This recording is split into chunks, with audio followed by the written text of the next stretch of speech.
Hello boys and girls and welcome back to a new video. It is quite late, so I might not be as loud as I usually am. Also, look at this perfect lighting I've got. Like, I can't lie, when I got this, I fell in love. I don't know what it is, it's just I got the yellow, like, greeny thing. Then I got some white light there, and I don't know why, it just looks... I fucking love it. Anyway, to this video, I'm going to be talking about, as you probably read the title, the Suicide Squad 2. I'm going to review it, react to it.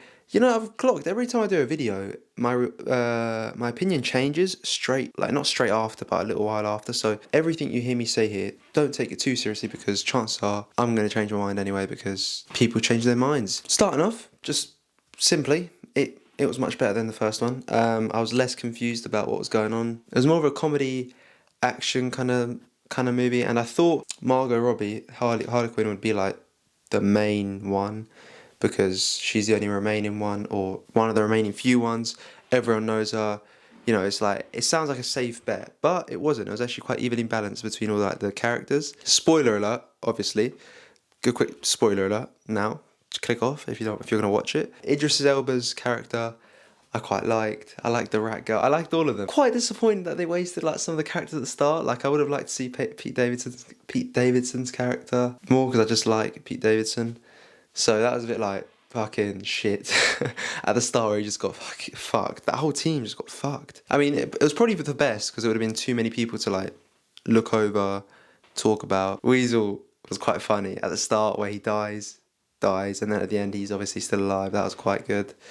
Yeah, that was good. Well, Polka Dots, sad little backstory. Went out such a shit way. Like, that movie held nothing back. If a character was gonna die, it was gonna die. Like, there was no, like, I don't know how to say it. There was no like there's no build up to their deaths. Do you know what I mean? Apart from the Colonel, I forgot his name. Flag.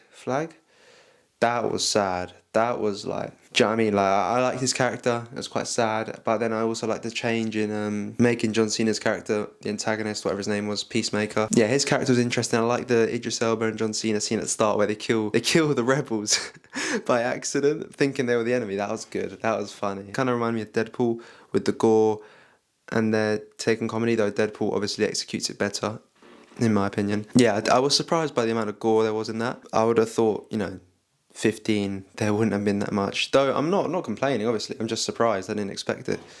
Is Deadpool 15 or an 18? I think Deadpool's an 18. So yeah, that's why it surprised me. The shark character was interesting. The shark character's like Aiden, bruv. There was a scene, obviously if you don't know Aiden, Blue Passports, but there's a scene where he's just in front of a fish tank, just talking to fish and running around and making like weird noises. That was Aiden to a T. Is that what they say?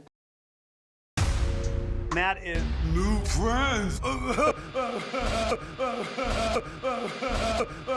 Who directed it? James Gunn. I'm not really, you know, for someone who's going to do film at like uni, like, I really don't know fucking anything about filming or directors or anything.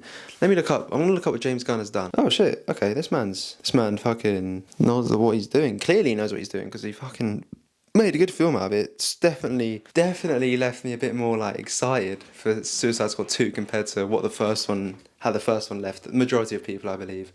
So that was good. Yeah, I like the end credit scene. Though I'll be honest, my man got shot in the neck. God, he got shot in the neck. Like, blood, like the trachea is gone. Like, it's all gone. There's nothing there. Like, how's he still? Nah, I can't. Yeah, I was a bit like, you could have made it a bit more like he got saved by something else kind of thing, do you know what I mean? But yeah, the rat girl, I like the little rat girl saving, how Idris Elba saved the rat girl, and the rat girl saved Idris Elba. It's kind of like in their interaction in the bus, where he says I'm going to save her, and then she says I'm going to save him. Like, it happens in that sequence, if that makes any sense. Nice little touch. Fuck the lady, whatever her name is, the leader, the one that makes them go out, the black lady. Fuck her, bruv. Dickhead. Fuck her.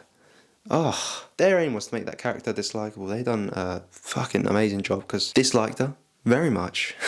I was hoping at the end, like, I don't know, she would just die. I was like, fucking get her out of here. But I was with my mate Taylor. I don't know if you're watching this. He definitely was not as impressed. He made one point saying that the villain, like the starfish, was a bit like shit, like being the villain. And I kind of get that. But I feel like John Cena's character turn was also like worth, kind of saved it a bit, because you know he fucking killed the Colonel. He killed an important character. So in the audience's mind, at least in my mind, he became the antagonist. So, and same with the black lady, because what's her fucking name? The leader. I'm just gonna call her the leader because she ordered him to do that. So trying to think, 2 hours and 12 minutes. It was a longer film than I expected. I think the first hour was a bit like. That's actually one thing I'd say. 2 hours and 12 minutes. I think it just could have been cut down a little bit. I think it could have just been cut down a little bit.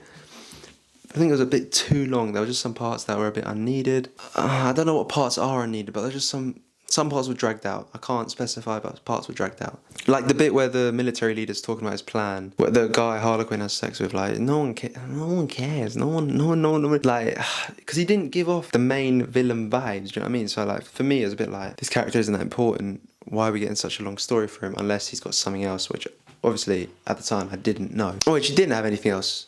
He had a massive third leg up, according to her. My wife. Margot Robbie, if you're watching this. Mummy. As compared to what the 2016 one, when this one was insanely better, I don't know about, well, I'm not a big DC fan or anything like that, but I imagine DC fans would be happy. I'd guess they would be. I mean, it was enjoyable for me. I don't see why it wouldn't be for them. I think that's about it, really. I don't think there's much else to it. I liked how they killed off characters like that. Like, it was a bit. It caught me by surprise, but I liked it. It just showed, like, it impacted suicide. Like, it was Suicide Squad. Like, Suicide Squad. Like, characters need to die. Like, characters are going to die. I feel like if they didn't kill off a character, it'd be like, what the fuck's the point then? So at the start, where they killed off like a whole squad nearly. That was very good. Though, again, I still would like to see some of those characters, but it is what it is. The way they killed Polka Dots was, you know, he brought some good moments, and then they kill him off like that. It's like, oh. I thought Sebastian died at the end. Bro, when Rat Girl, what the fuck's her name? Ratcatcher? Fucking, I don't know. When Rat Girl was like holding Polka Dot's costume, I thought it was Sebastian. I was like, no way has Sebastian the Rat just died. Had plugging my heartstrings, bro.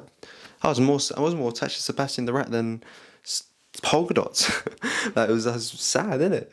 But he wasn't dead, fortunately. The way the movie switched from like witty, jokey moments to like really serious moments was done really well, I think. Like, the whole atmosphere just switched, and it wouldn't feel awkward the way it switched. It just switched and it was done well. I think I'm waffling too much now. Overall, I don't want to waffle too much, but enjoyable movie.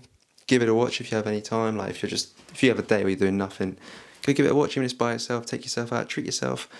You don't have to talk to anyone. It's literally nothing. You just sit there and watch something on a bigger screen.